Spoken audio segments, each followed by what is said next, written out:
He goes into the meeting. He says it was vague, it was ambiguous, it was very obvious almost immediately that there was no helpful or meaningful information. Donald Trump Jr. must also testify before the committee to explain why 3 of the highest level members of the Trump administration thought it was appropriate to meet with a Russian source to receive information about a political opponent. If you're looking for an example of a campaign coordinating with a foreign country or a foreign source, look no further than the DNC, who actually coordinated opposition research with the Ukrainian embassy. And no one in this room, to my knowledge, really had a big problem with that. The Democrat National Committee coordinated opposition research directly with the Ukrainian embassy. White House today responding to this story that took up a lot of time today, a lot of headlines, and that is Donald Trump Jr. amending his original response about a meeting in June of 2016 that included Donald Trump Jr., Paul Manafort, then the campaign manager at the time, and Jared Kushner, obviously son-in-law to the president. This is raising alarm bells for the people who are investigating the Russian collusion angle.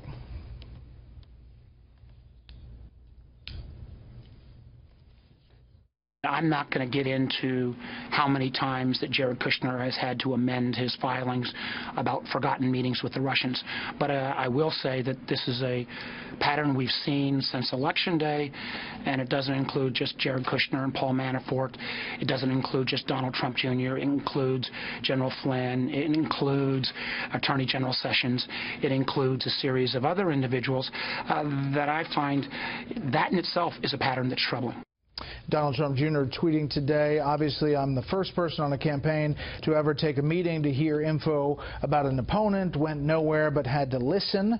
Happy to work with the committee to pass on what I know. Let's start there. Let's bring in our panel. Editor-in-Chief of LifeZette, Laura Ingraham. Mara Liasson, National Political Correspondent of National Public Radio, and syndicated columnist Charles Krauthammer. Okay, Laura. What about this? Well, I think it's never good to start a Monday with another story about a Russia meeting and the Trump folks. At the same time, this was June of last year, and this was just as they were getting ready for the convention. And does it surprise me that someone connected to the campaign would take a meeting with a friend of a friend who was clearly trying to get some mojo and some juice with Don Trump Jr. This kind of stuff does happen a lot. Now we're focused on Russia, so like, oh, this woman is a lawyer in Russia. As someone who actually has 2 adopted Russian kids, because this ultimately ended up being a meeting about adoption, I have seen so many times sources in Russia trying to get the word out about this Magnitsky Act, which they're just desperate to get rescinded in the United States. That was her goal in this meeting. She wanted to push her case with her client. That doesn't surprise me. And listen, I mean, he's right about the Ukrainian deal. The Ukrainians did want to influence the election and to hurt Trump. They wanted to help Hillary Clinton. The Hillary Clinton campaign sure was very happy to get any help they could get from the Ukraine. Now, does it make the optics, so sick of that phrase, or the optics of this look any better? No, it doesn't.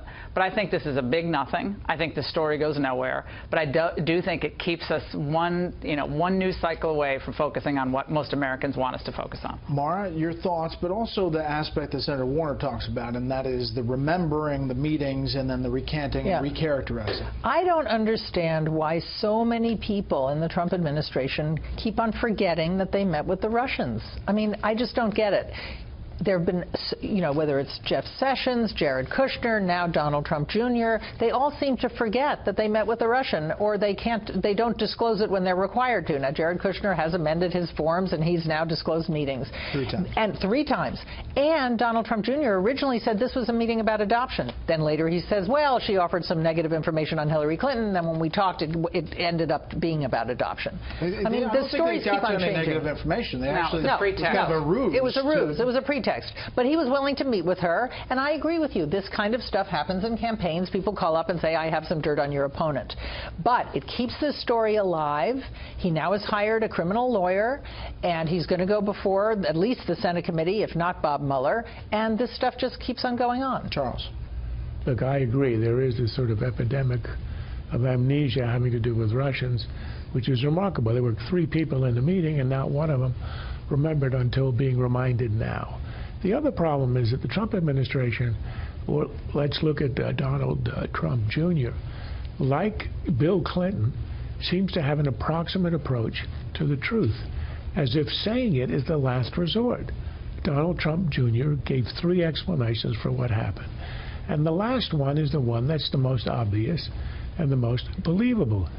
They get a call, there's somebody with Oppo Research, why not? The only answer to why not is it's a foreign power and it's a hostile foreign power. Ukraine is a foreign power. A lot of countries try to influence American elections. We try to influence elections among our democracies, Israel being a prime example.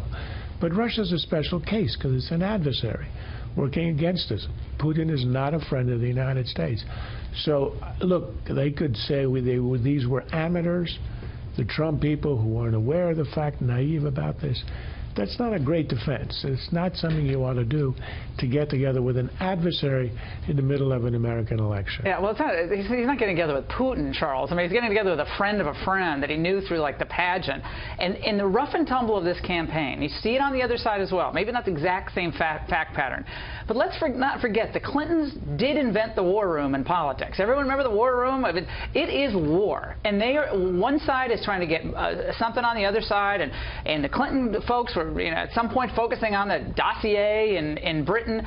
So I think it's a big leap to say that they're meeting with the Russians. Just because someone is a lawyer who works in Russia does not mean that she is a member of the, KGB and is the right-hand person of Putin. I'm sure she is friendly to Putin because a lot of these people are, but it doesn't mean they're meeting with the Russian government. Well, let me talk specifically about substance out of the G20 meeting with Putin, President Putin. And this was a tweet on Sunday, number 53. Putin and I discussed forming an impenetrable cybersecurity unit so that election hacking and many other negative things will be guarded and safe. Questions were asked about why the CIA and FBI had to ask the DNC 13 times for their server and were rejected, still don't have it. Fake news said 17 intel agencies when actually 4 had to apologize. Why did Obama do nothing when he had info before the election? Well, that led the Secretary of Treasury to be out on the Sunday shows defending the cybersecurity unit.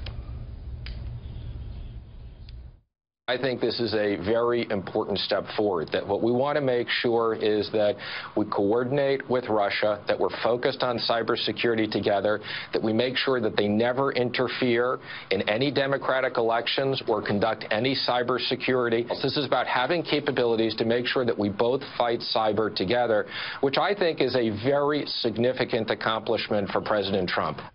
Democrats pounced, some Republicans pounced, said it was a horrible idea, and the president tweeted, the fact that President Putin and I discussed a cybersecurity unit doesn't mean I think it can happen. It can't. But a ceasefire, talking about Syria, can and did. Mara. Well, he pushed back against the negative reviews of why would you want to cooperate with the Russians who just hacked into our elections and apparently are currently trying to hack into other kinds of energy grid and nuclear power plants.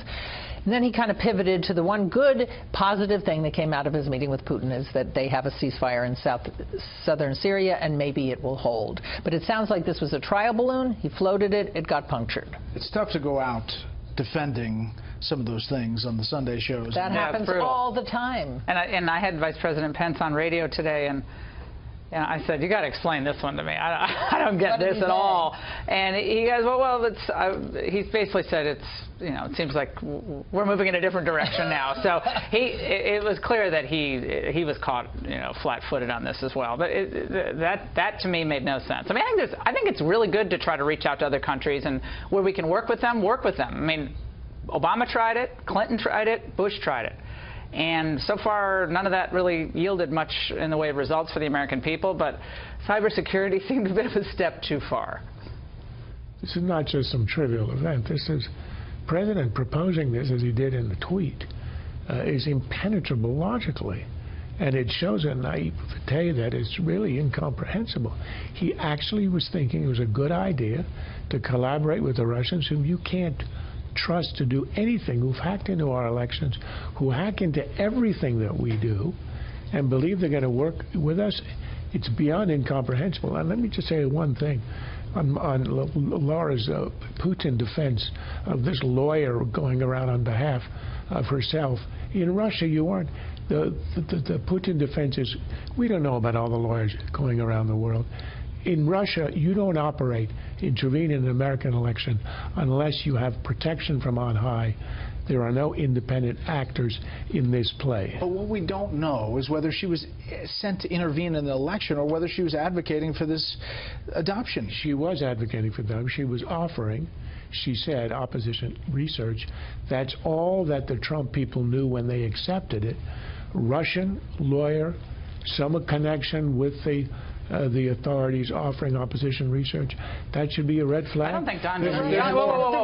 This is where we leap ahead, Charles. This is ridiculous. The answer should be no. No, let me just say, Don Trump Jr., as far as I could tell, unless, Charles, you were on the phone with him earlier, did not say that he knew that this woman was in any way connected to the Russian government. She was a friend of his who they have an interest, apparently, in rescinding this Magnitsky Act, which does have some, there are some opponents to the Magnitsky Act. It passed, but, can you ever revisit that? I guess not. I mean, because anything related to Putin, you can never revisit. Mara, the G20, the Warsaw speech, a lot of people saw it as very positive. There's obviously a lot of critics about it, reading in between the lines of what they saw in it. But the takeaway from the G20 and Poland trip? I think the Poland speech, a lot of conservatives saw it positively. It was like a Rashomon speech. You could pick the parts where he talked about rule of law. That's pretty good. He doesn't usually say that. But then there was all sorts of other stuff that people thought were code words for the right. I think if the couldn't Ronald Reagan have given that speech? Yes. If the Poland speech had been all he did, and he hadn't had the meeting with Putin, where he came out afterwards and agreed with the Lavrov readout, not his own Secretary of State's readout, I think the trip would have been much more successful. I think he undercut himself by seeming to agree with Putin's denials about hacking.